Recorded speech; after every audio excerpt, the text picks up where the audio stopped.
प्रिया Rathore without ई आपके लिए लेकर आ गई हूँ फिर से एक नया लेक्चर, जो कि क्या है L10 है। और चैप्टर नेम आपको पता ही है, वंशागति व विविधता के सिद्धांत, जो अपनी अंतिम सांसें ले रहा है। हालांकि बहुत कुछ बाकी है इसमें, लेकिन चैप्टर की लेंथ के हिसाब से कह सकते हैं कि अंतिम सांसें ले रहा है। चैप्टर फ्लो आपको पता ही है कि क्या क्या हमने पढ़ लिया है और कहाँ तक हम पहुँच गए हैं। और उसके बाद आज जो हम पढ़ने वाले हैं वो पढ़ने वाले हैं उत्परिवर्तन यानी कि म्यूटेशन, और उसके बाद हम उत्परिवर्तन के प्रकार भी पढ़ेंगे। ठीक है, और ये इम्पॉर्टेंट टॉपिक है क्योंकि कई बोर्ड में इस पे क्वेश्चन पूछे गए हैं। हालांकि शॉर्ट आंसर्स ही हैं, सारे शॉर्ट टाइप के आंसर्स पूछे गए हैं, लेकिन फिर भी इम्पॉर्टेंट तो है। हाँ, कंपटीशन के हिसाब से ये इतना इम्पॉर्टेंट नहीं है, क्योंकि किसी भी नीट या किसी भी कंपटीशन एग्जाम में इसको इतना प्राथमिकता नहीं दी गई है अभी तक। मेंडल ही अपने आप में इतना बड़ा लॉ है कि उसे कुछ सूझता ही नहीं है। तो शुरू करते हैं उत्परिवर्तन या म्यूटेशन के बारे में। क्या है उत्परिवर्तन? तो एक छोटी सी अगर हम इसकी परिभाषा देना चाहें तो हमारे आनुवंशिक पदार्थ, जो कि डीएनए, आरएनए और जैसे हम जीन्स भी कहते हैं, क्योंकि स्मॉलेस्ट यूनिट तो जीन ही है, तो उनमें अचानक होने वाले परिवर्तनों को हम क्या कहते हैं? उत्परिवर्तन। उत का मतलब होता है अचानक, परिवर्तन का मतलब होता है चेंज। ठीक है, जिसको इंग्लिश में हम बोलते हैं म्यूटेशन। किसने किया था? ये ह्यूगो डी व्रिज के कॉन्सेप्ट में लिए हुआ है। ह्यूगो डी व्रिज ने इसको सबसे पहले बताया था। एक प्लांट है प्रीमरोज या प्राइम रोज भी कहते हैं जिसे, तो उस पे किया था, पढ़ेंगे अभी। जीवों के जीन या क्रोमोसोम, ठीक है, आप जो कहना चाहते हैं। अगर गुणसूत्र बोलेंगे तो भी सही है, और गुणसूत्र की सबसे छोटी यूनिट जीन बोलेंगे तो भी सही है, और डीएनए बोलेंगे तो भी सही है, क्योंकि ये सब एक ही चीज से बने हुए हैं। अथवा क्रोमोसोम की संख्या, या तो उसमें कोई चेंज हो जाए या उसकी संख्या में अचानक होने वाले वंशागत, इसको जरा गौर फरमाइएगा कि उत्परिवर्तन तो होता है अचानक, लेकिन अगर वो पीढ़ी दर पीढ़ी भी जा रहा है तो ऐसे होने वाले परिवर्तन उत्परिवर्तन या म्यूटेशन कहलाते हैं। उत्परिवर्तन नुकसानदायक भी होते हैं और लाभदायक भी होते हैं।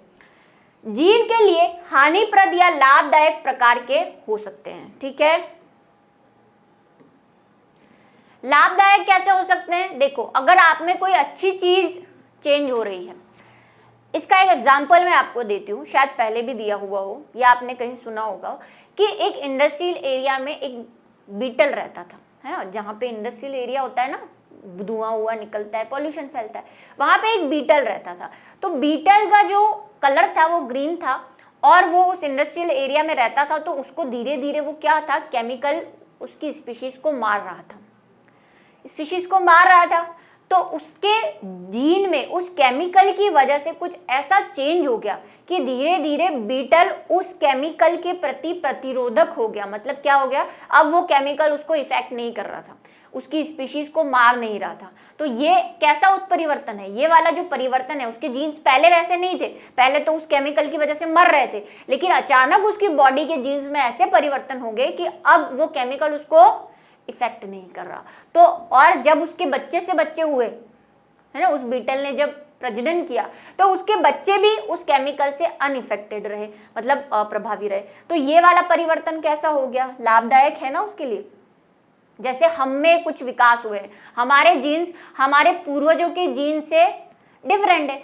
कौआ, कुत्ता, बिल्ली, हम बोलते हैं कि यहीं से हमारा विकास हुआ है, फिर जाके मंकी बना होगा, बंदर तो बने ही है, लेकिन उससे पहले भी बहुत सारी चीज़ें, तो उनमें बहुत सारे ऐसे चेंज हुए जो पीढ़ी दर पीढ़ी चलते रहे, और फिर हमारा विकास हुआ। मंकी से ही देख लो, है ना, मंकी और हम में बहुत सारे डिफरेंसेस हैं। हालांकि शक्लें हमारी अभी भी मंकी जैसी है, लेकिन कुछ तो डिफरेंस है हमारे डीएनए में, तभी तो हम रिप्रोड्यूस नहीं कर पाते उनसे। तो उनका जो, उनसे हमारा जो बनना है वो अच्छा हुआ या बुरा हुआ, ये बताओ? अच्छा हुआ, क्योंकि हमारा विकास हुआ, ऐसी इंटेलिजेंसी हम में आई, हम में हरकतें हमारी बंदरों की तरह, वरना आज हम भी ऐसे ऐसे खुजिया रहे होते, ऐसे ऐसे खा रहे होते, है ना। तो ये अच्छा हुआ क्योंकि उनके जीन्स में ऐसे कुछ परिवर्तन हुए जो पीढ़ी दर पीढ़ी जाते गए। आपने पढ़ा होगा मानव का विकास कैसे हुआ, पहले हम ऐसे ऐसे चला करते थे, फिर धीरे धीरे सीधे हुए, है ना, थोड़े से झुके फिर सीधे हुए। तो ये सारे विकास उत्परिवर्तन की वजह से ही हुए, लेकिन हम में क्या हो गए, ये लाभदायक हो गए। ऐसे ही कुछ हानिकारक भी होते हैं जो डिजीज फैलाते हैं, नुकसानदायक होते हैं, पूरी की पूरी जनरेशन को खा जाते हैं, है ना, पीढ़ियों को खा जाते हैं, ऐसे भी होते हैं। दोनों के बारे में पढ़ेंगे। इवनिंग प्रिमरोज जो मैंने अभी कहा, है ना, पर किए गए प्रजनन संबंधी प्रयोगों के दौरान ह्यूगो डी व्रिज, ये कौन है भैया ह्यूगो डी व्रिज, कोई बताए मुझे। मेंडल के लॉ को पुनः स्थापित करने के लिए जिन 3 वैज्ञानिकों का नाम लिया था उनमें ये भी थे, ये वही ह्यूगो डी व्रिज है, ठीक है। ने अनेक भिन्न लक्षणों वाले पौधों को देखा, मतलब वो प्रीमरोज को देखा उन्होंने और देखा कि भाई पहले प्रीमरोज के फूल ऐसे थे या पत्तियां ऐसी थी या तना ऐसा था, वो ऑब्जर्व कर रहे थे। उनको लगा कि नहीं इसमें कुछ चेंज हो गया, और फिर जब उसके बीज उन्होंने बोए तो वो चेंज क्या रहा, बरकरार रहा। तो उनको लगा कि प्रीमरोज में कोई ना कोई चेंज आया है जिसकी वजह से मुझे ये बाहर से भी ये चेंज देखने को मिल रहा है। और बाद में उन्हें पता चला कि वो जीन्स के अंदर चेंज हो गया था और वो उसको उन्होंने क्या नाम दे दिया, उत्परिवर्तन, ठीक है। भिन्न लक्षणों को देखा उन्होंने और भिन्न लक्षण वाले पौधों को देखकर उन्होंने क्या कहा, उत्परिवर्ती, मतलब ये जो पौधा है ये कैसा है, म्यूटेंट है, और ये जो प्रक्रिया है यानी कि ये जो विभिन्नताएं पैदा हुई उसे क्या कह दिया, प्रक्रिया को उत्परिवर्तन कह दिया। म्यूटेंट और म्यूटेशन में फर्क समझ लेना। उत्परिवर्ती और उत्परिवर्तन, जिसमें उत्परिवर्तन हुआ है वो तो उत्परिवर्ती है, और जो परिवर्तन हुआ है, जो भिन्नताएं आई हैं, जो भिन्नताएं पैदा हुई है वो क्या है, उत्परिवर्तन है। मतलब वो लक्षण क्या है, उत्परिवर्तन, और जिसमें ये लक्षण हुआ है वो उत्परिवर्ती, ठीक है। चलिए तो उत्परिवर्तन के प्रकारों को देख लेते हैं। ड्रोसोफिला में हम जो रेड आई और व्हाइट आई पढ़कर आए वो भी उत्परिवर्तन के कारण हुई है। पहले उसमें जो है रेड ही मिलती थी, फिर धीरे धीरे लोगों ने देखा अरे व्हाइट आई भी है इसके पास, ये व्हाइट आई भी उसमें क्या आई है, उत्परिवर्तन के कारण आई है। हो सकता है कई बुक्स में आपको लिखा हुआ मिले। तो उत्परिवर्तन के प्रकार जो हैं वो 2 तरह के हैं। देखो, पहला गुणसूत्र में होने वाले परिवर्तन, जब हम क्या बात करेंगे कि पूरे के पूरे गुणसूत्र में कोई चेंज हो जाए, और दूसरा गुणसूत्र की सबसे छोटी यूनिट जो कि क्या है, जीन। तो अगर जीन में परिवर्तन हो जाए तो उसको क्या बोलेंगे, जीन म्यूटेशन। गुणसूत्र में हो जाए तो उसको क्रोमोसोमल म्यूटेशन कहते हैं। तो पहले हम जो पढ़ने वाले हैं वो पढ़ेंगे जीन म्यूटेशन, ठीक है। यहां पे लिख दूं, पहला वाला जो है वो क्या हो जाएगा, जीन उत्परिवर्तन, और दूसरा वाला जो है वो हो जाएगा क्रोमोसोमल म्यूटेशन या गुणसूत्रीय उत्परिवर्तन, हिंदी में अगर लिखना चाहे तो।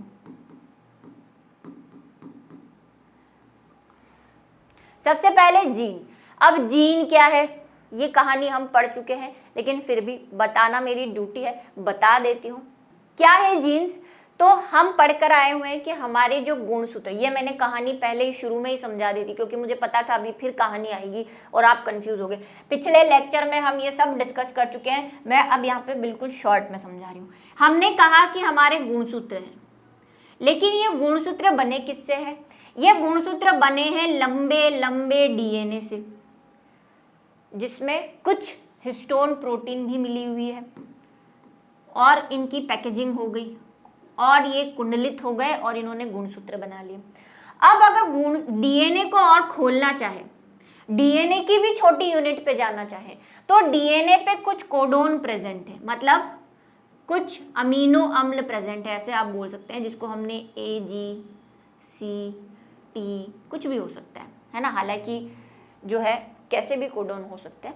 ये जो डीएनए की सबसे छोटी यूनिट होती है जो किसी न किसी प्रोटीन का निर्माण करती है जिससे कोई लक्षण उत्पन्न होता है, उसी को हम जीन कहते हैं।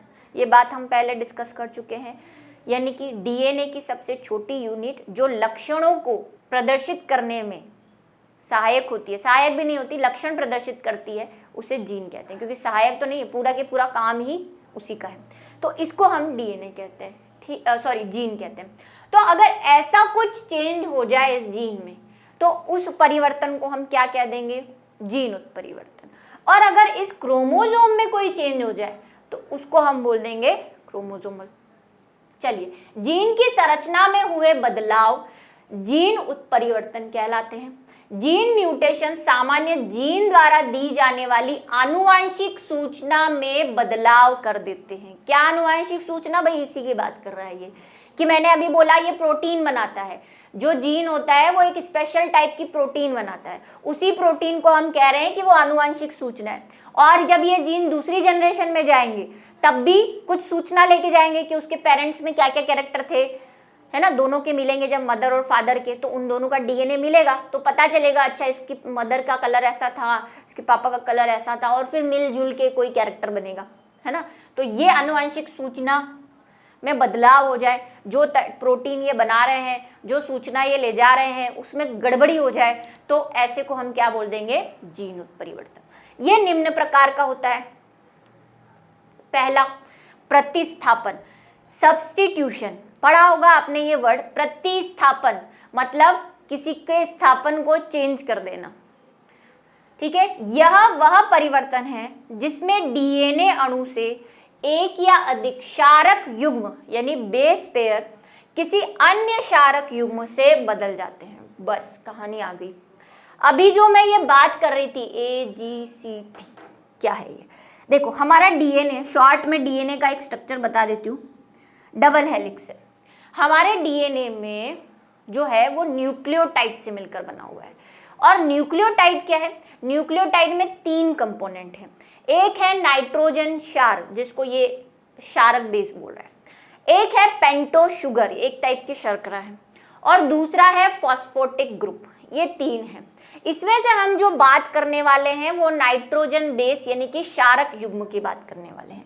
क्या है क्षारक युग्म? हमारे डीएनए में क्षारक युग्म, जिसको वो बात नहीं समझ में आई है वो फिर से समझ ले, ठीक है। क्षारक युग्म होते हैं, कितने होते हैं? 2 टाइप के होते हैं। ये अभी पढ़ना है फिर से, वैसे 11th में आपने पढ़ा है थोड़ा थोड़ा। 2 तरह के होते हैं, एक तो होते हैं प्यूरिन और एक होते हैं पिरिमिडीन। ये शॉर्ट समझा रही हूं मैं, ठीक है। प्यूरिन जो होते हैं वो 2 होते हैं, एक तो होता है एडेनिन और एक होता है ग्वानिन।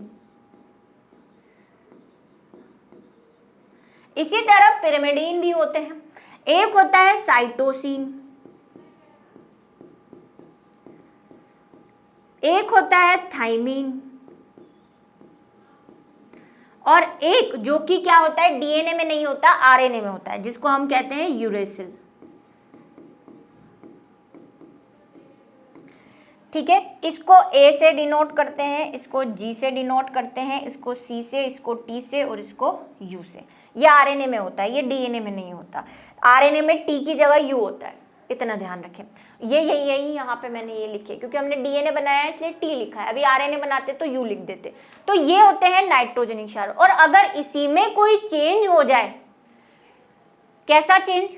जो ये बोल रहा है कि एक या अधिक क्षारक युग्म किसी अन्य क्षारक युग्मों से बदल जाए, प्रतिस्थापन, है ना। 10th वगैरह में अपने रिएक्शन पढ़ी होगी, प्रतिस्थापी रिएक्शन। एक चीज दूसरे को क्या कर देती है? धक्का दे देती है, धकेल देती है, कहीं और भेज देती है कि चल हट, ऐसे।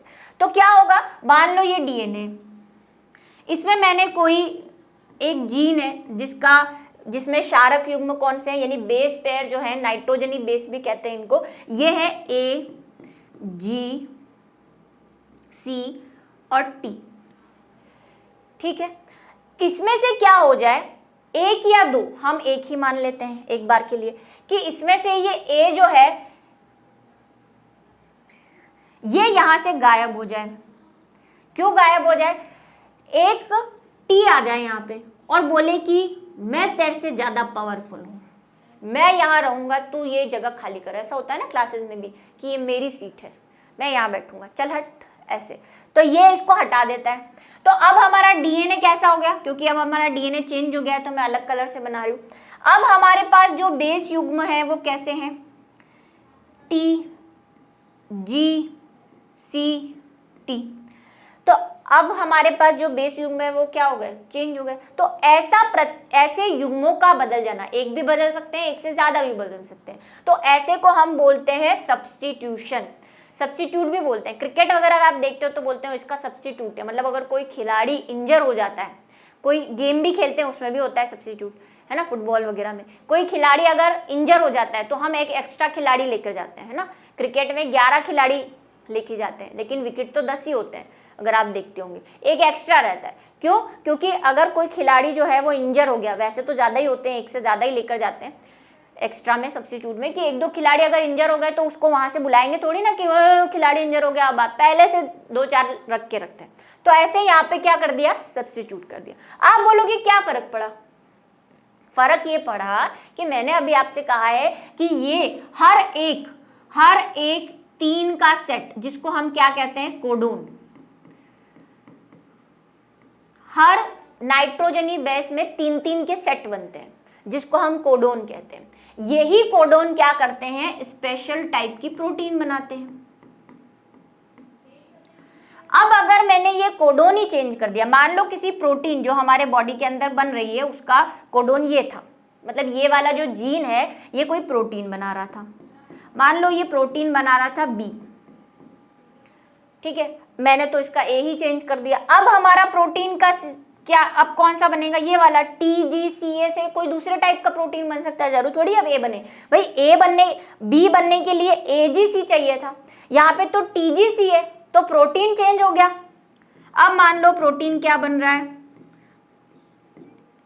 डी बन रहा है, पर हमें तो बी प्रोटीन चाहिए था, डी को क्या करेंगे, अचार डालेंगे। तो इससे क्या हो सकता है, हमारे शरीर में या हमारी बॉडी के अंदर कुछ हानिकारक चेंजेस हो सकते हैं, लाभप्रद भी हो सकते हैं, ये बात हम देख चुके हैं, लेकिन जनरली हानिकारक ही होते हैं, ठीक है। तो ये है प्रतिस्थापन, ये सब में ये वाला कॉन्सेप्ट जो है प्रोटीन चेंज होने वाला, ये सब में रहेगा। तो प्रतिस्थापन किसको कहते हैं, जिसमें 1 या 2 नाइट्रोजनी क्षार चेंज हो जाए, दूसरा आ जाए उसकी जगह लेने। फिर आता है विलोपन, जिसको आपको इंग्लिश देख के समझ आ रहा होगा, डिलीशन, मतलब डिलीट ही हो जाता है वहां से। इसमें एक न्यूक्लियोटाइड श्रृंखला में से एक या कुछ क्षारकों की हानि, क्षारक आप समझ गए हैं ना, बेस पेयर, ये वो बेसिक नेचर वाले अम्ल क्षार की बात नहीं कर रहे।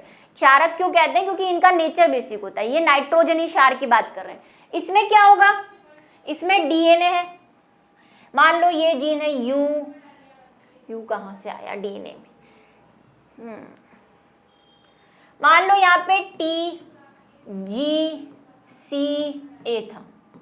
अब कोई ऐसा चेंज हो गया, हमने उत्परिवर्तन किसी भी कारणों से हो सकते हैं, अभी कारण भी पढ़ेंगे। मान लो ये यहाँ से गायब हो गया, चल हटा, तो अब जो नया DNA बन रहा है, मतलब DNA अब कैसा होगा, भाई इसके आगे भी क्षारक है, ये 3 ही नहीं है, मतलब लंबी श्रृंखला है, हम हमारे समझने के लिए 3 बना रहे हैं। चलो बीच वाला गायब करते हैं तो आपको अच्छे से समझ आएगा, इसको छोड़ो। मान लो इसमें से, क्योंकि विलोपन है, विलोपन में क्या होता है, कोई भी क्षारक युग्म से एक क्षारक युग्म जो है, 1 या 2 गायब हो सकते हैं। तो मान लो मैंने इसको गायब कर दिया, ये गायब, तो अब हमारा TCA, बस वही कहानी, पहले ये 3 प्रोटीन बना रहे थे, 3-3 के कोडोन बन रहे थे, या अगले 3 बना रहे होंगे, मान लो यहाँ पे भी एक क्षारक हो, जैसे G हो, तो पहले ये 3 बना रहे थे और ये इसके हवाले से 3 बार, किसी भी 3 से बन सकते हैं, लेकिन भाई प्रोटीन तो चेंज हो गया ना, अब इसके पास G है ही नहीं, G नहीं होने की वजह से अब प्रोटीन का निर्माण ये 3 करेंगे, इसको तो कोई ना कोई 3 का ग्रुप चाहिए, होता है ना हमारे साथ, मैम कहती है 3-3 के ग्रुप में बढ़ जाओ, तो जो अच्छे अच्छे दोस्त होते हैं वो 3-3 का ग्रुप बना लेंगे। बच्चे भी क्या करेंगे, भाई मैम ने कहा है 3 का ग्रुप तो बनाना है, तो फिर चाहे हमारी उससे बनती हो या नहीं बनती हो, हम क्या करेंगे, चल यार मैम ने बोला है ठीक है तू आ जा मेरे ग्रुप में, ऐसे बोलते हैं ना, बस। तो अब इसको तो जरूरी है 3 का ग्रुप बनाना, तो ये गायब हो जाएगा, तो ये सोचेगा TCA बना लूँ। अब ये बनाते ही, ये तो अपना काम कर रहा है भाई, ये बनाते ही प्रोटीन डिफरेंट बन गई, उधर बेड़ा गर्क हो गया, तो ये वाली चीज हो जाती है। तो डिलीशन किसको कहते हैं, जिसमें हानि हो जाए।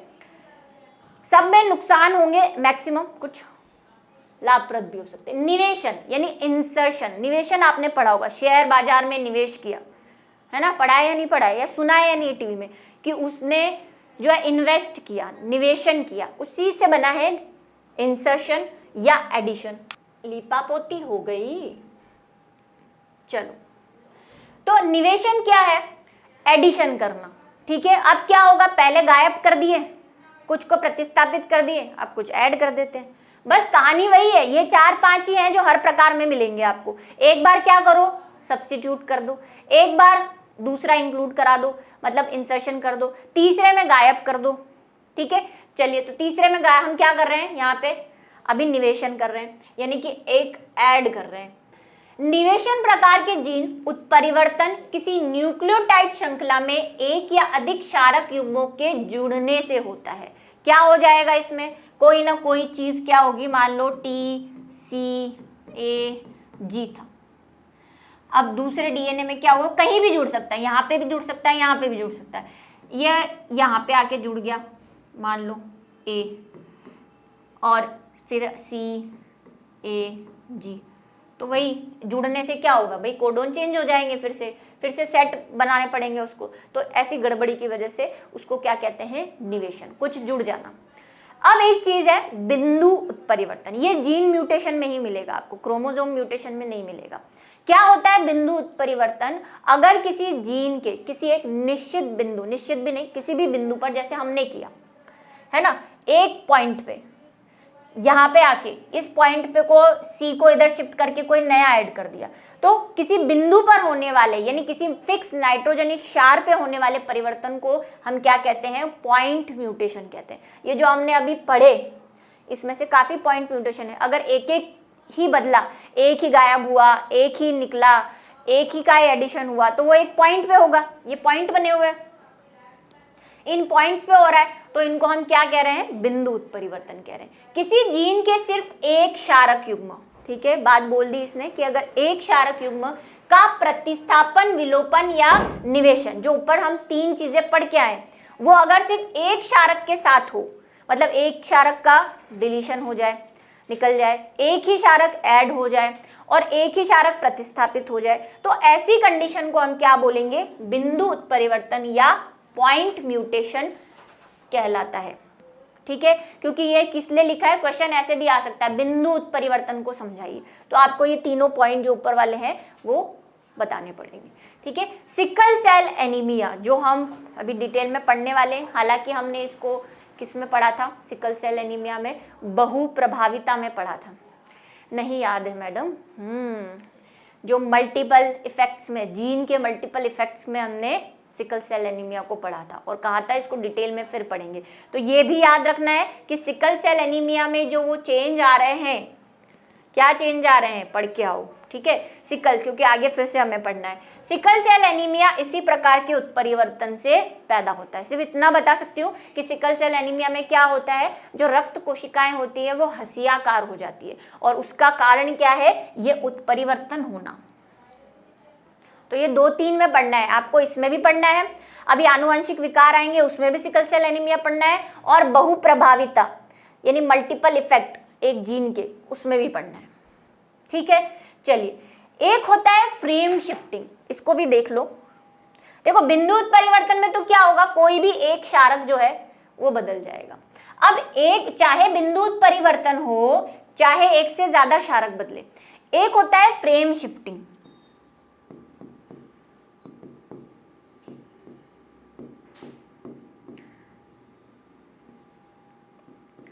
क्या है फ्रेम शिफ्टिंग? फ्रेम शिफ्टिंग में देखो वही, कुछ नहीं है, वैसा ही जो अभी पढ़ा वही है। देखो एक A है, एक G है, एक C है, एक T है, एक फिर मान लो A है। अब इनमें से कोई भी चीज हुई, चाहे म्यूटेशन, बिंदु परिवर्तन, उत्परिवर्तन हुआ, मतलब एक क्षारक चेंज हुआ हो या एक से ज्यादा क्षारक चेंज हुए, कोई भी कहानी हो सकती है, तो हम मान लेते हैं कि इसमें 2 चेंज हो गए, है ना। मान लो ये बना नया, इसमें क्या हुआ, ये तो गायब हो गया, मतलब इसका क्या हो गया, विलोपन हो गया, डिलीट हो गया ये, और उसकी बजाय एक साथ एक से ज्यादा भी हो सकते हैं, जरूरी नहीं अगर डिलीशन हो रहा है तो प्रतिस्थापन नहीं होगा, डिलीशन भी हो गया, और मान लो T की जगह T की जगह G आ गया, ये प्रतिस्थापन भी हो गया, यानी सब्स्टिट्यूशन भी हो गया। 2 कहानियां हो गई इसके साथ, वो बिंदु परिवर्तन को फ्रेम शिफ्टिंग के अंतर्गत भी ले सकते हैं।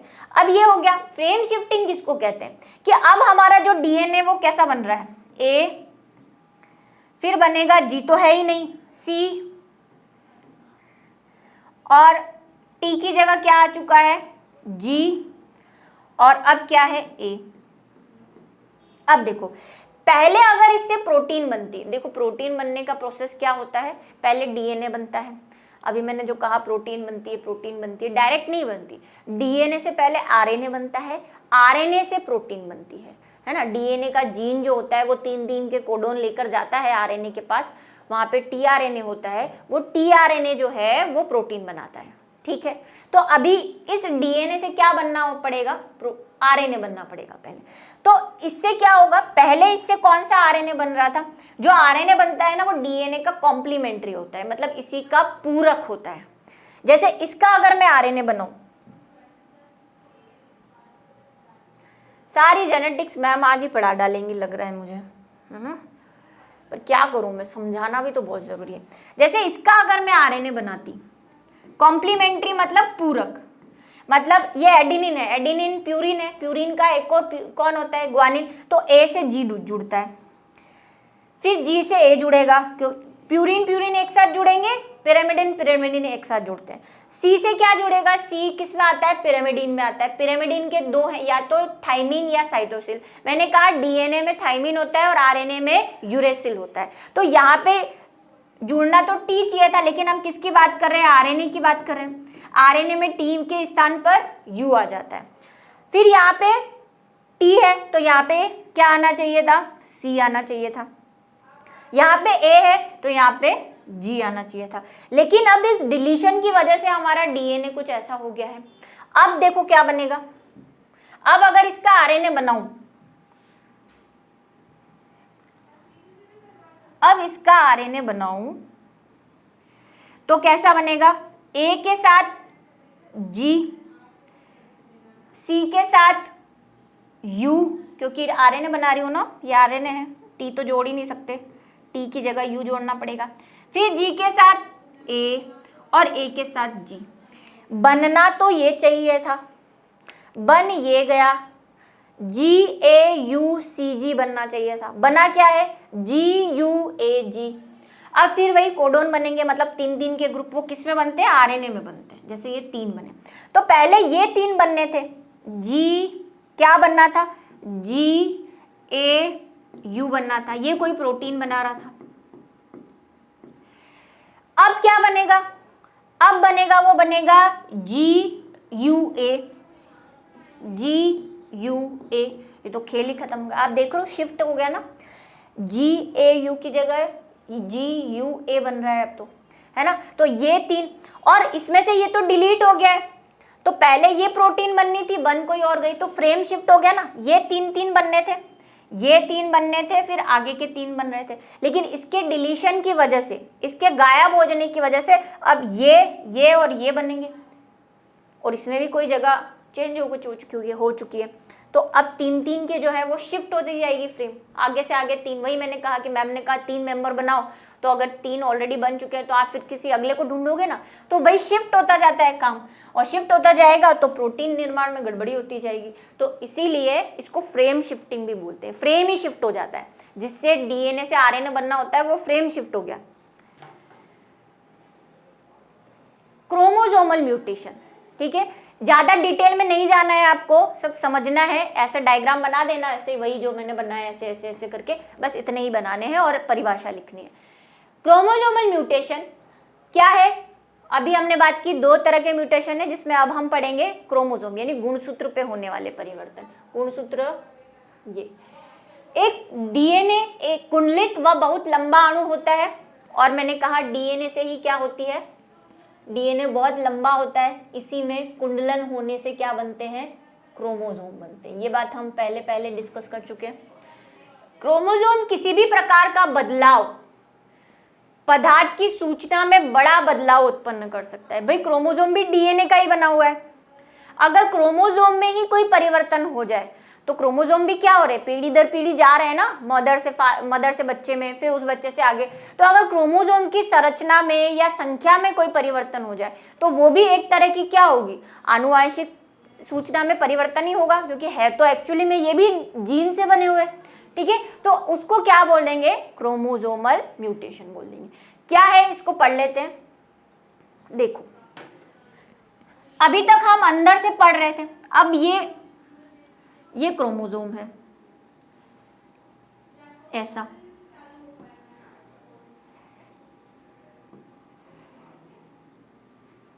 है ना। क्रोमोसोम एक गुणसूत्र है, गुणसूत्र में ये क्या होते हैं ये पता है ना, ये क्रोमेटिड होता है जिसको हम डॉटर क्रोमेटिड भी कहते हैं ना, सिस्टर क्रोमेटिड, डॉटर क्रोमेटिड, ये तो पूरा गुणसूत्र है। गुणसूत्र का एक पार्ट जो होता है जो जुड़ा हुआ रहता है, ये दोनों एक उससे जुड़े हुए हैं ना, गुणसूत्र बिंदु से, गुणसूत्र बिंदु, ये क्रोमेटिड है और ये पूरा गुणसूत्र है। मान लो जीन में या डीएनए में कोई चेंज नहीं हो, ये जो है यहां से कट जाए, मान लो गुणसूत्र का ये हिस्सा यहां से कट गया, तो अब हमारा गुणसूत्र कैसा दिखेगा मैम, टूटा हुआ गुणसूत्र,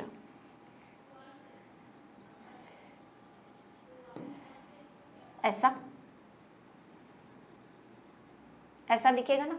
अब इस जगह पे जो जीन रहे होंगे, क्योंकि एक्चुअली में है तो ये भी जीन से बना होगा, इस जगह पे जो जीन्स थे, जो सूचना थी, वो तो सारी गायब, तो वो प्रोटीन भी नहीं बनेगा और वो लक्षण भी नहीं आएगा। तो ये क्या है, क्रोमोसोम के किसी हिस्से में परिवर्तन है। एक्चुअली में हो तो वह भी जीन में रहा है, लेकिन जीन वाले में हम क्या पॉइंट लेकर चल रहे हैं, यहाँ पे पूरे के पूरा हिस्से गायब हो जाए, कोई भी हिस्सा गायब हो जाए, आधा टूट जाए, ये कोई ऐसी चीज हो जाए, तो हम उसको क्या बोल देंगे, क्रोमोसोमल म्यूटेशन। इसको पढ़ते हैं। ये दोनों तरह से हो सकता है, देखो संख्या में भी हो सकता है, गुणसूत्रों की संरचना जैसा कि अभी हमने देखा उसका शेप ही चेंज हो गया, या फिर संख्या में बदलाव हो जाए। संख्या में बदलाव कैसे, हम में कितने गुणसूत्र है, मानव में कितने गुणसूत्र है 46, और जोड़े कितने हैं 23, जिसमें से 22 क्या है ऑटोसोमल, और एक क्या है सेक्स क्रोमोसोम है।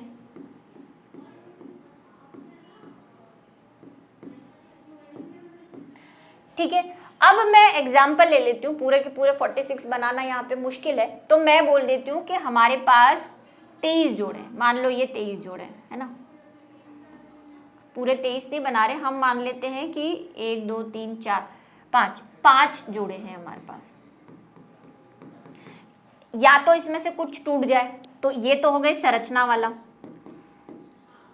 अब कोई ऐसा केस आ जाए, अब ये ऐसा केस आएगा कब, ये होता है विभाजन के वक्त, जब कोशिका विभाजित करती है, अर्धसूत्र विभाजन, समसूत्र विभाजन होता है, तब कई बार ऐसा कुछ होता है कि गुणसूत्र जो है वो या तो कम हो जाए या बढ़ जाए, दोनों ही केस हो सकते हैं। संख्या में परिवर्तन कैसा भी हो सकता है, या तो एक ज्यादा आ जाए या एक कम आ जाए। अब कैसे कम या ज्यादा होता है ये अब ये पढ़ेंगे हम। तो अब मेरे पास एक गुणसूत्र, पहले 5 थे, अब एक कम हो गया, 4 हो गए। गुणसूत्र कितने हो गए 4, तो संख्या में परिवर्तन हो गया ना।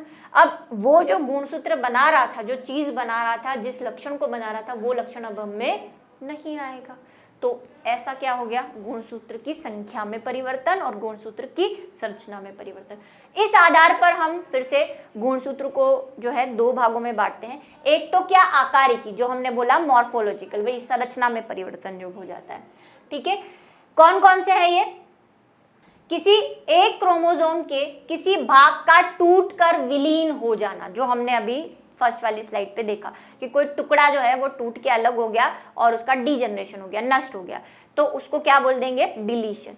दूसरा प्रतिलोमन यानी इन्वर्जन, गुणसूत्र के किसी खंड का अपने अक्ष पर 180 डिग्री अंश पर घूम जाना प्रतिलोमन कहलाता है। देखो मैं इसको सिंपल लैंग्वेज में समझाती हूँ मस्त।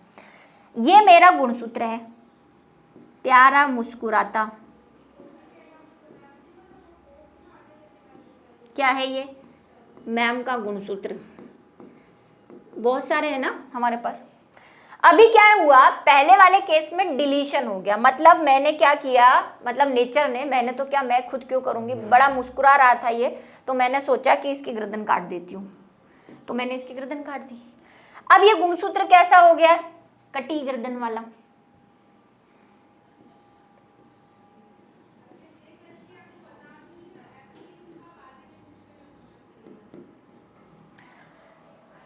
इसको क्या बोलूंगी, डिलीशन, विलोपन हो गया। इस गुणसूत्र का एक पार्ट कहीं गायब हो गया।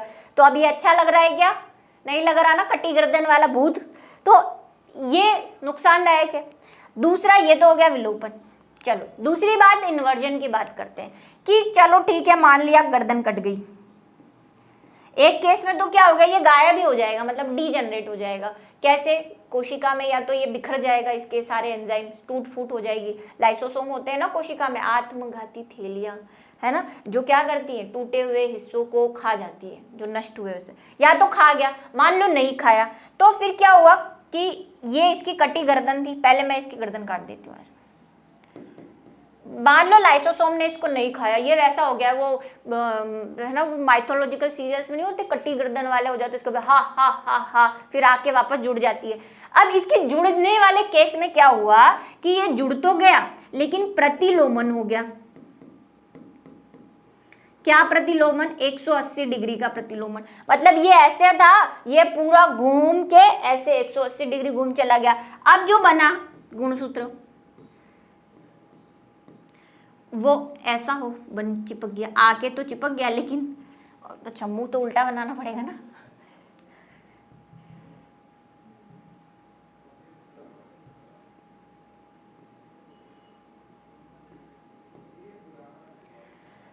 कैसा लग रहा है ये, तो क्या हुआ, 180 डिग्री घूम के आ तो गया वो वापस, लेकिन आके मान लो वो टूटा हुआ डिजेनरेट नहीं हुआ, लेकिन आके किसी और पे जुड़ गया। तो अब ये कैसा लग रहा है, बेशक्ल, है ना, सर गर्दन, अक्षस की गर्दन जुड़ी तो सही, लेकिन सर नीचे और धड़ ऊपर ऐसा, या कहीं जाके यहाँ कहीं लटक गया, या पैर पे जाके चिपक गया।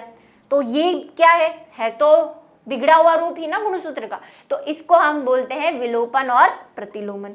और भी है, देखो ये तरीके हैं याद करने, ऐसा मत बना देना एग्जाम में भाई, बोर्ड वाला ये समझाने के लिए है ना, गुणसूत्र अपने तरीके वाला गुणसूत्र बनाना, ठीक है। अब आप प्रतिलोमन कैसे समझाओगे ऐसे वाले में, वो आपके सामने दिक्कत हो सकती है।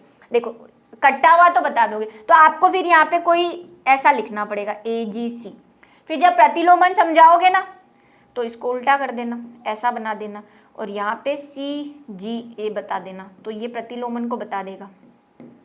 फिर आपको वो लिखने पड़ेंगे, कोडोन लिखने पड़ेंगे। तो यहाँ तो मुंडी से समझा दिया मैंने, यहाँ तो कैसे जोड़ोगे, ये उल्टा है या सीधा कैसे। और दूसरा आप क्या कर सकते हो, कलर का यूज कर सकते हो, रंगों का यूज कर सकते हो।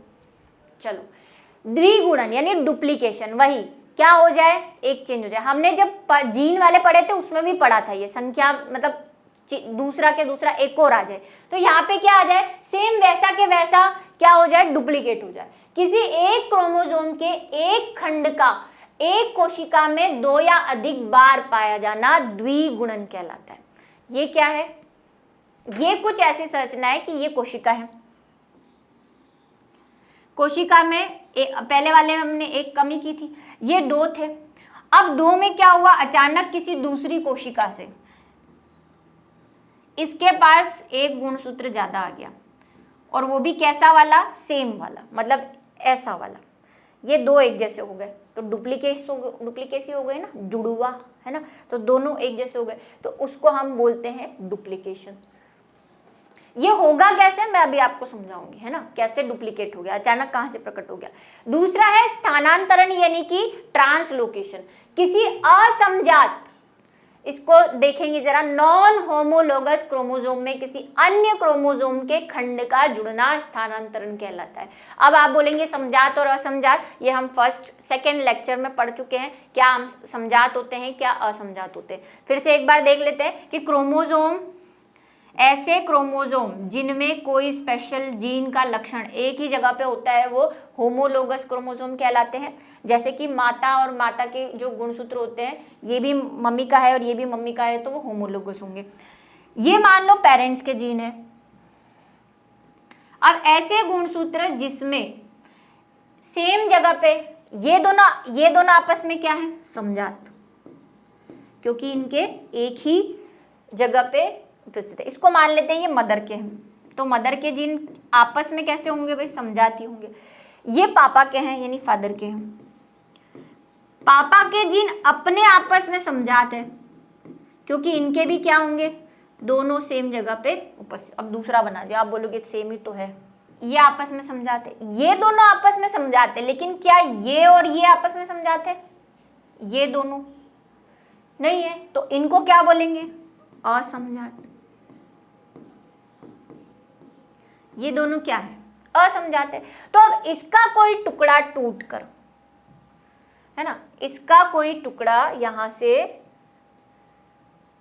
टूट जाए, इसको मैं ग्रीन बना देती हूँ, है ना, और किसी असमजात, इसका असमजात कौन है? ये तो समजात है, असमजात पे जाके जुड़ जाए, जैसे यहाँ पे जुड़ गया, इसके पास तो एक्स्ट्रा हो जाएगा, वैसे तो एक और आपको बनाना चाहिए, है ना, एक्स्ट्रा हो गया ना, इसके यहाँ पे जाके मुड़ जाए, मतलब मुंडी के ऊपर एक और मुंडी आ गई, है ना, दूसरे की भी मुंडी आके उसके ऊपर लग जाए, तो क्या हो गया भाई, इसको तो इतनी जरूरत थी, है एक्स्ट्रा, तो एक्स्ट्रा प्रोटीन तो एक्स्ट्रा कामकाज, तो इसको तो नुकसान ही हुआ, तो ऐसे उत्परिवर्तन को क्या कह देंगे? स्थानांतरण, मतलब इसका इधर से ट्रांसफर हो गया, दूसरी जगह पे चला गया, तो उसको बोलते हैं ट्रांसवर्जन। ऐसा इन दोनों में भी होता है, देखो इसको ट्रांसवर्जन बोलते हैं, है ना, ये स्थानांतरण है, एक ट्रांसलोकेशन मतलब लोकेशन चेंज हो जाना, एक ट्रांसवर्जन होता है, वो समजात के बीच में होता है, मतलब इसका कोई पार्ट इधर चला जाए, इसका कोई पार्ट इधर चला जाए, ऐसा भी होता है। अब है क्रोमोसोम की संख्या में परिवर्तन, मतलब गुणसूत्रों की संख्या, गुणसूत्रों में परिवर्तन दो, एक तो आकारिकी में जो हमने अभी देखे, और एक संख्या में जो अब हम देखेंगे। अब संख्या में परिवर्तन जो है वो दो प्रकार के होते हैं, एक तो होते हैं असुगुणिता और दूसरा होता है सुगुणिता, जिसको एन्यूप्लॉइडी और इसको बोलते हैं यूप्लॉइडी। अब आप जो बोल रहे थे कि ये जो डबल होना और सिंगल होना ये कैसे होता है, वो मैं आपको समझा देती हूँ। देखो ये कोशिका है,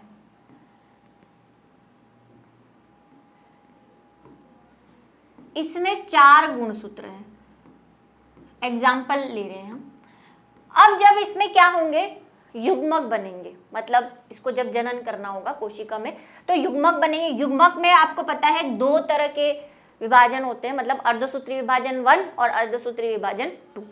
तो अर्धसूत्री विभाजन 1 होता है जो मियोसिस 1, इसमें क्या होता है? ये दोनों अलग हो जाते हैं भाई, स्पिंडल फाइबर बनते हैं ना, वो पहले काफी हम डिस्कस कर चुके हैं, ये इधर चले जाएंगे, ये इधर चले जाएंगे, लेकिन कोशिका में किसी रीजन की वजह से ये स्पिंडल फाइबर ही नहीं बने। मतलब क्या नहीं हुआ? ये स्पिंडल फाइबर बने ही नहीं, चलो मिटा दो इनको।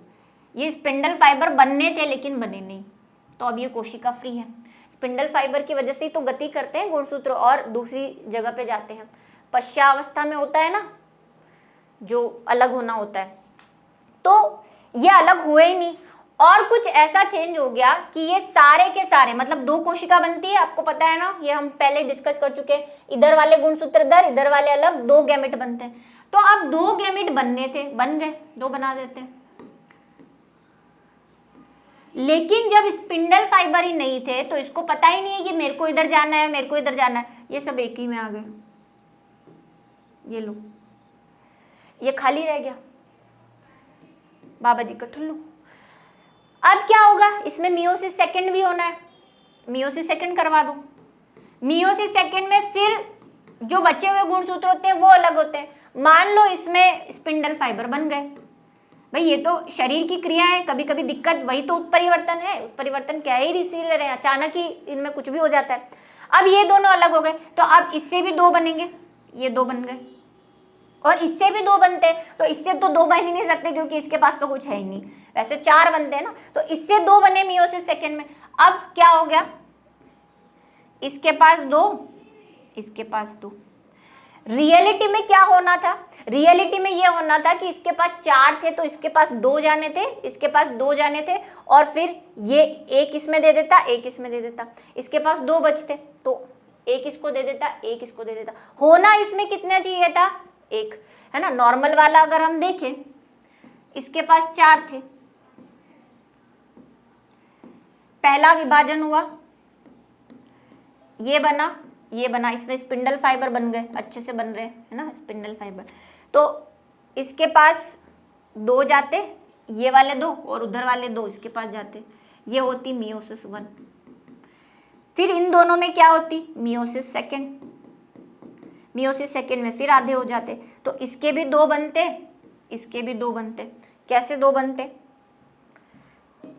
ये मतलब इसमें भी सेम प्रोसेस, स्पिंडल फाइबर बनेंगे और आधे इधर से चलेंगे, आधे इधर, तो एक एक होना चाहिए था, एक इसके पास, एक इसके पास, एक इसके पास, एक इसके पास, ऐसा होना चाहिए। लेकिन हो क्या गया, एक में दो आ गए, तो ये हो गया ना एक एक्स्ट्रा गुणसूत्र, जो संख्या में परिवर्तन हम बोल रहे हैं कि गुणसूत्र की संख्या में परिवर्तन हो जाए। होना एक चाहिए था लेकिन दो हो गए, है ना। तो ऐसे होता है, इस वजह से होता है कि अर्धसूत्री विभाजन में। अब देखो कहानी यहीं खत्म भी नहीं होगी, अब इसको आगे भाई, ये तो मान लो ये नर या मादा कोई भी हो सकता है, मान लो ये मादा है, ये मादा के युग्मक है, इसको ये नर से भी तो संयोग करेंगे। नर कैसा है, नर के पास तो एक ही होगा क्योंकि उसमें तो सही से विभाजन हुआ है ना, उसमें दिक्कत नहीं है। जैसे मान लो ये नर है तो इसका युग्मक ये है, ये एक युग्मक जब इससे संयोग करेगा मादा के तो क्या बनेगा, 3 वाला बनेगा ना। होने कितने चाहिए थे, 2 ही, है कितने, 3, बस। तो यही संख्या में परिवर्तन है। ये कैसे होता है, ये ऐसे होता है। अर्धसूत्री विभाजन में कुछ दिक्कत हो जाने की वजह से गुणसूत्र बढ़ या कम जाते हैं। और अगर ऐसे देखा जाए, ऐसे ही कम भी हो सकते हैं। कम कैसे हो सकते हैं, मान लो ये विभाजन में हमने बोला कि स्पिंडल फाइबर भी बन गए, लेकिन स्पिंडल फाइबर अच्छे से नहीं बने और एक में 3 चले गए और एक में 1 चला गया, ऐसा भी तो हो सकता है। तो फिर इसमें तो 1 की कमी है ना, तो इसको कमी कह देंगे, कभी बढ़ जाएगा कभी कम हो जाएगा।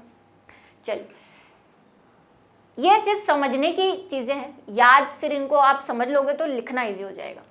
तो सबसे पहले हम बात करते हैं एन्यूप्लॉइडी की। एन्यूप्लॉइडी मतलब ए से ही पता चल रहा होगा आपको कि इसमें कोशिका में क्रोमोसोम की संख्या में कुछ कमी वृद्धि हो जाती है, लेकिन संपूर्ण जीनोम की वृद्धि या कमी नहीं होती।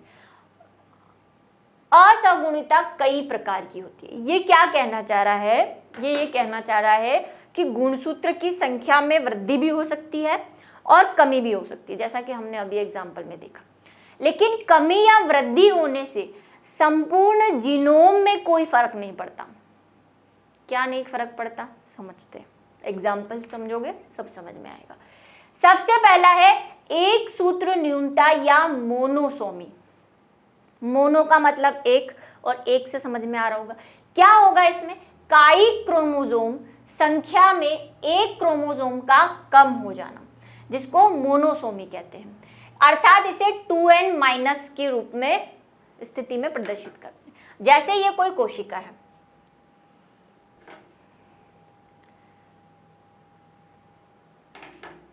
ये रही हमारी कोशिका, 4 थे इसमें, है ना, 4 थे, मतलब ये मान लो कायिक कोशिका है, तो ये कैसी होगी, 2n होगी, है ना। 2n बोलते हैं ना, 4 कोशिका है, मतलब 2n का मान कितना है इसमें, 4, तो n कितने हैं इसमें, 2 जोड़े हैं, मतलब 4 गुणसूत्र है, उसी को तो 2n बोलते हैं। टोटल गुणसूत्र 2n होते हैं और उसके आधे n होते हैं, तो 4 है, 2 है। फिर वही कोशिका विभाजन जब इसने किया, यानी मियोसिस की या कुछ भी किया, कोई भी विभाजन कर दिया, यानी मियोसिस ही कर ली। अब इसमें ऐसा कुछ हुआ कि इसकी जो 2 कोशिकाएं बनी, उसमें एक में तो 3 चले गए, या मान लो एक गायब ही हो गया, क्योंकि हमने एक पढ़ा है ना जिसमें क्या होता है, गुणसूत्र पूरा डीजनरेट हो जाए, तो इसमें 2 चले गए और इसमें 1 ही आया। तो इसमें क्या हो गई, होने कितने चाहिए थे, 2 होने चाहिए थे, 2, ये 2 इधर जाने चाहिए थे और ये 2 इधर जाने चाहिए थे, तो इधर वाले तो चले गए, लेकिन इसमें एक गुणसूत्र की कमी हो गई। तो क्या हम लिख सकते हैं कि इसमें अब इनसे जो कोशिका मिलेगी, इनसे जो बनेगी कोशिका, क्योंकि मान लो फिर ऐसा ही एक नर व मादा मिले, ये मादा वाली मिली और नर वाला मिला, तो इसमें तो नॉर्मल हो गया। लेकिन इस वाले में हमने किसी नॉर्मल नर से, मतलब सेम युग्मक बनेगा ना, अभी समझा, जो इसमें एक ही है, ये मादा है, नर ले आए हम, मिलाया, क्या हुआ, 3 ही मिले इसको, तो बच्चे को, बेचारे को। तो इसमें क्या होना कितना चाहिए था, ये वैसा जो बच्चा होगा वो भी तो 2n होगा, उसके पेरेंट्स जैसा, तो होना तो 2n चाहिए था, मतलब 4 होने थे, लेकिन है कितने, 3। और क्या है, क्या हम इस 2n को ऐसे लिख सकते हैं, 2n - 1, एक कम हो गया ना। 2n माइनस 1, 4 में से 3 रह गए। 2n की जो भी वैल्यू होगी उसमें से 1 कम कर दोगे तो क्या आ जाएगा, हमारी एग्जैक्ट वैल्यू आ जाएगी, 3 हो गए। तो इसीलिए इसको क्या कहते हैं, एक सूत्रता, मतलब एक क्रोमोसोम की कमी के कारण जो होती है उसे हम क्या बोलते हैं, मोनोसोमी। मोनोसोमी का एग्जाम्पल आप याद रखेंगे, टर्नर सिंड्रोम। क्या है टर्नर सिंड्रोम?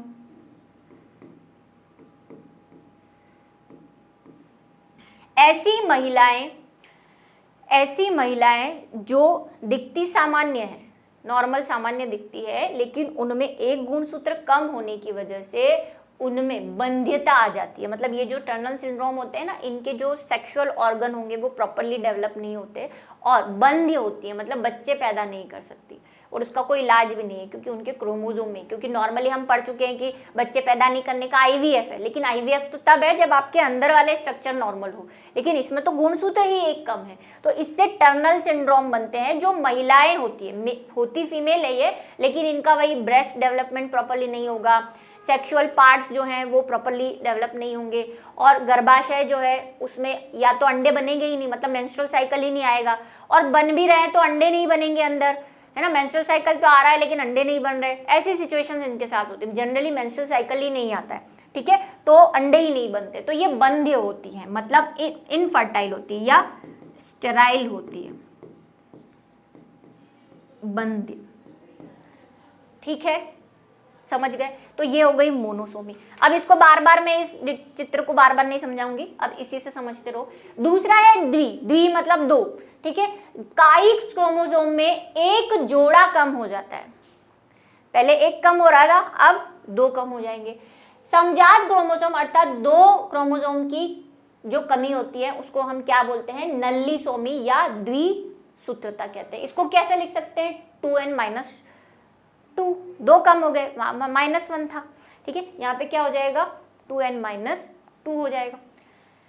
तीसरा एकाधी यानी ट्राइसोमी, मतलब 3 का कोई मतलब है। वहां पे देखो, वहां पे क्या हो रहा था, कमी हो रही थी, अब बार बार कम ही थोड़ी करेंगे, अब अधिकता भी करेंगे। हम क्या अधिकता कर रहे हैं कि काई कोशिका में एक क्रोमोसोम की वृद्धि हो जाने से, हमने बोला क्रोमोसोम की संख्या में बढ़ोतरी भी हो सकती है और कमी भी हो सकती है। कमी वाले 2 हैं, ये क्या है, बढ़ोतरी वाले। एक बढ़ गया जिसको हम बोलते हैं ट्राइसोमी, इसको 2n + 1, वही एक बढ़ गया, एक गुणसूत्र बढ़ गया। इसका एग्जाम्पल क्या लिख सकते हैं, इसका एग्जाम्पल ये लिख सकते हैं आप, ट्राइसोमी। ट्राइसोमी आपने पढ़ा है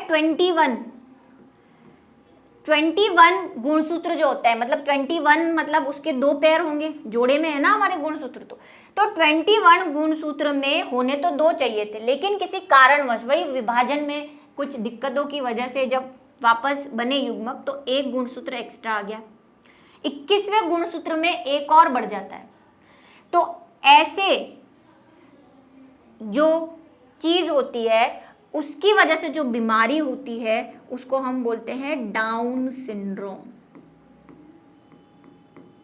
ये जो लिख रही हूं मैं, ये याद करने वाली है क्योंकि ये आपके सिलेबस में है। उसकी कोई बीमारी ना आपके सिलेबस में दे रखी है ना हमें पढ़नी है, इनको याद रखना है। डाउन सिंड्रोम क्या होते हैं, डाउन जिनको मंगोलिज्म भी कहते हैं, इनके 21वें गुणसूत्र का एक गुणसूत्र बढ़ जाता है, एक ही बढ़ रहा है ना, ट्राइसोमी है। इसको ट्राइसोमी का नाम भी याद रखना है, एक गुणसूत्र बढ़ता है ये भी याद रखना है, 21वें में बढ़ता है ये भी याद रखना है, और बीमारी का नाम भी याद रखना है, ये पढ़ेंगे। क्या होता है इसमें क्या होता है, जनरल जो ग्रोथ होती है वो नहीं होती है, मतलब चेहरा जो है वो थोड़ा सा नाटा गोल सा हो जाता है, गर्दन होती नहीं है ना, मतलब होती नहीं इन द सेंस ऑफ कि छोटी होती है, नाटा रह जाता है, वृद्धि कम हो जाती है, उसके सेक्सुअल पार्ट्स जो हैं वो भी प्रॉपरली ग्रोथ नहीं कर पाते, सिंपल से काम भी वो नहीं कर पाते, मतलब जैसे बोल सकते हैं आप मेंटल रिटार्डेशन जिसको बोलते हैं, मानसिक संतुलन भी उनका सही नहीं होता। नॉर्मल काम है जो खाना पीना है ना, कपड़े पहनना, ये भी उनसे प्रॉपरली नहीं हो पाता, तो इनको कहते हैं डाउन सिंड्रोम। और हो गई, एक के एक पूरा गुणसूत्र गायब हो गया। हम तो एक जीन की कमी से बोल रहे हैं बीमारियां हो रही है, यहाँ तो पूरा के पूरा जत्था गायब है। अब है द्विअधिसूत्र, देखो यहाँ पे एकाधी मतलब एक अधिक हो रहा है, द्विअधि मतलब 2 हो रहे हैं, और इंग्लिश वाले तो याद रखना ही है, इसको नहीं, इंग्लिश वाले को टाल दो क्योंकि ये एकाधी तो कहीं नहीं, ये ट्राइसोमी सुनने को मिलता है ज़्यादातर। फिर है टेट्रासोमी, ठीक है। टेट्रासोमी क्या है, देखो इसको ट्राइसोमी क्यों कह रहे हैं, आप एकादि से तो समझ गए होंगे, एक बढ़ रहा है, लेकिन इसको ट्राई क्यों बोल रहे हैं, ये 3 है ना, होने 2 चाहिए थे, है कितने 3, तो 3 को क्या बोलते हैं, ट्राई, इसीलिए ट्राइसोमी। फिर टेट्रा मतलब इसमें क्या बढ़ रहे होंगे, 2 बढ़ रहे होंगे, 3 की जगह 4 हो जाएंगे, तो टेट्रा या द्विअधि। इकाई कोशिका संख्या में एक जोड़ा, पूरा के पूरा एक जोड़ा जो है वो बढ़ जाएगा, मतलब क्या हो जाएगा, क्रोमोसोम की वृद्धि टेट्रासोमी अर्थात 2n+2 की स्थिति आ जाती है। मतलब क्या होगा, नॉर्मल कितने होने चाहिए थे, जोड़े में होने चाहिए थे, 2 होने चाहिए थे, 2 बढ़ जाएंगे इसमें, तो हो गए ना 2n+2, पूरा के पूरा एक जोड़ा बन गया, 2 से जोड़ा बनता है ना, तो पूरा के पूरा जोड़ा बन गया, मतलब 1 बन गया, ठीक है। इसको 2n+1 क्यों नहीं लिख सकते, क्योंकि हम जोड़े की बात करें ना, 1 फिर दोनों सेम हो जाएंगे, तो ये एक जोड़ा भी बोल सकते हो, लेकिन ये समझना थोड़ा मुश्किल है, आप 2n+2 ही लिखो, ठीक है। चलिए, सुगुणिता यानी कि यूप्लॉइडी, ये उससे थोड़ी सी डिफरेंट है। देखो वहां पे क्या हो रहा था, एक एक गुणसूत्र बदल रहा था, यानी कि 1 बढ़ रहा था, 2 बढ़ रहे थे, या 1 कम हो रहा था, 2 कम हो रहे थे। यहाँ पे पूरा के पूरा हैप्लॉइड सेट बदल जाता है। अब हैप्लॉइड सेट क्या होता है वो समझाती हूँ। क्रोमोसोम की मूल संख्या के बराबर ही क्रोमोसोम संख्या में वृद्धि या कमी को क्या कह देंगे, यूप्लॉइडी कह देंगे। क्या मतलब हुआ इसका, समझो जरा। ये कितनी होती है, पहले ये देख लो, एक गुणिता, द्विगुणिता, बहुगुणिता यानी पॉलीप्लॉइडी, बहुगुणित जीव, त्रिगुणित, चतुर्गुणित आदि हो सकते हैं। देखो एक गुणिता को एक गुणिता बोलते हैं, द्विगुणिता को डिप्लॉइडी बोलते हैं, लेकिन 2 के बाद ये ट्राई और टेट्रा नहीं लिख के क्या लिख देते हैं, पॉलीप्लॉइडी बोल देते हैं डायरेक्ट, यानी कि बहुगुणिता बोल देते हैं। तो बहु का मतलब वही 2 से ज्यादा हो जाएंगे तो उसको बहुगुणिता ही सीधा सीधा हम बोल देते हैं। टेट्रा और ये भी बोल सकते हो, लेकिन पॉलीप्लॉइडी में मतलब सब कुछ ही आ गया। क्या है ये कहानी कि वहां पे क्या हो रहा था, एक एक गुणसूत्र बदल रहा था। यहां पे क्या होगा, ये कोशिका है, हमारी कोशिका है, हमारी कोशिका में मैंने आपको बताया कितने गुणसूत्र हैं, 46 है। अगर जोड़े की बात करें तो 23 जोड़े हैं, है ना, मतलब 2n की संख्या कितनी है हमारे पास, 46, तो n कितने होंगे, n हमारे हैं 23।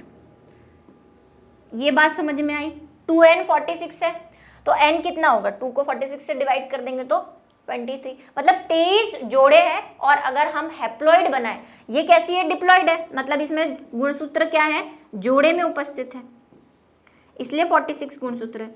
मैंने कितने बनाए, ये ऐसे जोड़े में उपस्थित होते हैं ना, ऐसे जुड़े हुए नहीं रहते हैं, लेकिन मैंने आपको समझाने के लिए कि हमारे गुणसूत्र जोड़े में उपस्थित होते, 23 जोड़े होते हैं, है ना, यानी कि 46 होते हैं। अगर उसका आधा कर दूं, मतलब इन जोड़ों को अलग कर दूं, तो 23 हो जाएंगे। इनमें क्या होता है, पूरा के पूरा हैप्लॉइड सेट, मतलब क्रोमोसोम संख्या के बराबर क्रोमोसोम कम या ज्यादा हो जाते हैं, वहां पे तो 1 या 2 हो रहे हैं। अब जैसे 23 है, मान लो इसमें वही विभाजन की कोई अनिश्चितता आ गई, विभाजन के समय मियोसिस हुआ तो ज्यादा हो गया, या ज्यादा गुणसूत्र चले गए या कम सूत्र चले गए, तो इसमें क्या होगा, कोशिका में जैसे 46 है, कोई हैप्लॉइड बना लेते हैं, मान लो ये अगुणित कोशिका है, छोड़ो, ये द्विगुणित कोशिका है 46, है ना, इसमें क्या नहीं हुआ होगा प्रॉपरली, अगर अर्धसूत्री विभाजन नहीं हुआ, जैसा कि हम पहले डिस्कस कर चुके हैं, तो इसमें गुणसूत्र आधे आधे नहीं हुए, और विभाजन के बाद भी जो युग्मक बना, जो गैमेट बना, कोई भी गैमेट, नर या मादा कोई भी गैमेट बना, उसमें पूरे के पूरे 46 ही रह गए, आधे हुए ही नहीं हुए आधे। अब इस युग्मक को जब मैं मादा युग्मक से, अगर इसको नर माने और दूसरी मादा ले ले, वो सामान्य है, उसमें आधे ही हैं, क्योंकि वो पूरा गैमेट फॉर्मेशन करके आई है, मतलब वो n ही है, और ये कैसा है, 2n। जब इन दोनों का हम संयोजन करवा लें और जब हमारा युग्मनज बनेगा, तो बताओ उसमें कितने गुणसूत्र होंगे, इसके 46, इसके 46 प्लस इसके 23। अगर हम 46 को 2n बोल रहे हैं, अगर हम 46 को 2n बोल रहे हैं, और 23 क्या है हमारा, n है, तो क्या ये 2n प्लस n नहीं हुआ? क्या 2n प्लस n नहीं हुआ? हुआ। एक दो गुणसूत्र नहीं बढ़े, पूरे के पूरे 23 गुणसूत्र, मतलब पूरा के पूरा एक जो इसका हैप्लॉइड सेट, इसको क्या बोलते हैं? अगुणित सेट। सेट मतलब किसी भी जीव के जो द्विगुणित होता है उसका आधा, उसको हैप्लॉइड सेट बोल देते हैं। तो हमारा हैप्लॉइड सेट 23 है, किसी और का 22 भी हो सकता है, किसी का 11 भी हो सकता है, किसी का 4 भी हो सकता है। तो उसके हैप्लॉइड सेट के बराबर गुणसूत्र जब बढ़ जाते हैं, यही कह रहा है कि उसकी मूल संख्या के बराबर, मूल संख्या मतलब उसके n के बराबर, उसकी n के बराबर अगर गुणसूत्र बढ़ गए, मतलब 46 और प्लस 23, 2n प्लस n बढ़ गया, तो ये कितना हो गया? 3n।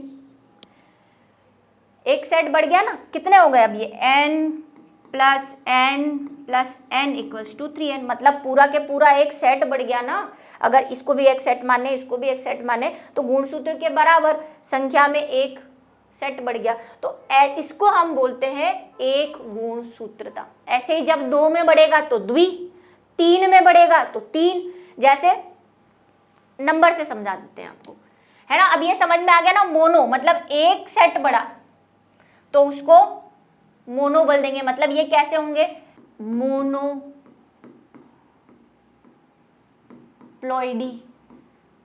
जिसको एक गुणिता कह रहे हैं। एक गुणिता मतलब क्या हो गया? 2n plus n equals to 3n, मतलब मोनो वाले कैसे होंगे? 3n होंगे। द्विगुणिता,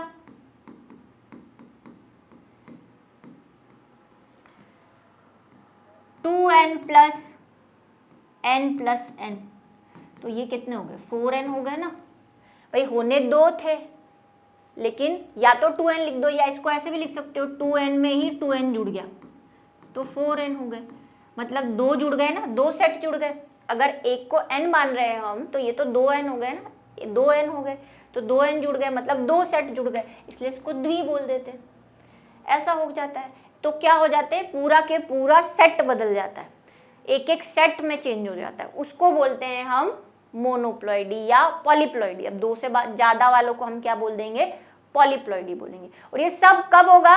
वही विभाजन के मतलब अंदर ही कुछ ऐसे चेंज हो जाए कि भाई वो द्विगुणित से अगुणित बने ही नहीं, एक गुणसूत्र ज़्यादा चला जाए, एक गुणसूत्र कम चला जाए, ऐसी कुछ घटनाओं की वजह से ये हो जाता है। ठीक है, और मैं आपको इसको न्यूमेरिकल की फॉर्म में एक समझा देती हूँ। देखो, ये वाला तो हमने हमारे इससे समझ लिया। मान लो ड्रोसोफिला है ना, ड्रोसोफिला। ड्रोसोफिला में कितने गुणसूत्र हैं? 8। इसको याद रखें, मतलब इसका 2n कितना है? 8 है। n कितना होगा? 4।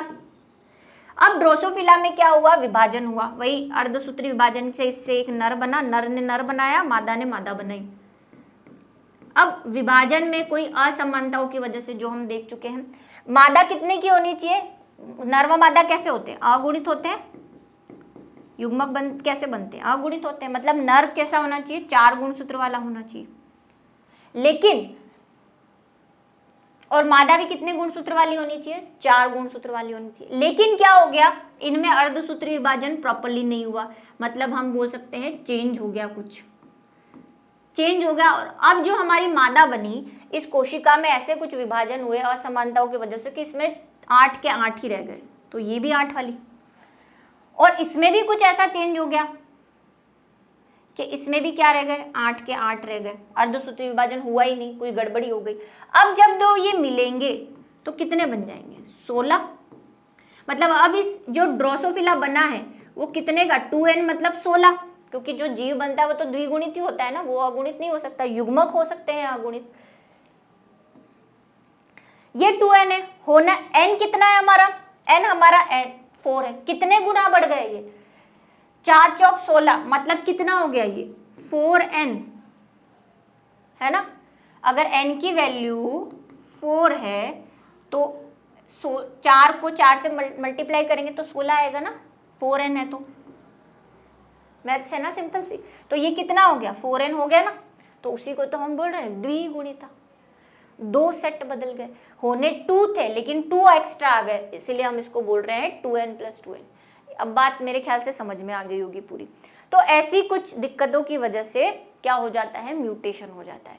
तो इसी के साथ आज का हमारा जो लेक्चर है वो यहीं पे ख़त्म होता है और म्यूटेशन भी ख़त्म होता है। इसके बाद हम जो लेने वाले हैं वो वंशागति वाले जो एनालिसिस है, पेडिग्री एनालिसिस, और कुछ आनुवंशिक बीमारियां बची हैं उसको भी देखेंगे। तो तब तक के लिए इंतज़ार कीजिए अगले वीडियो लेक्चर का।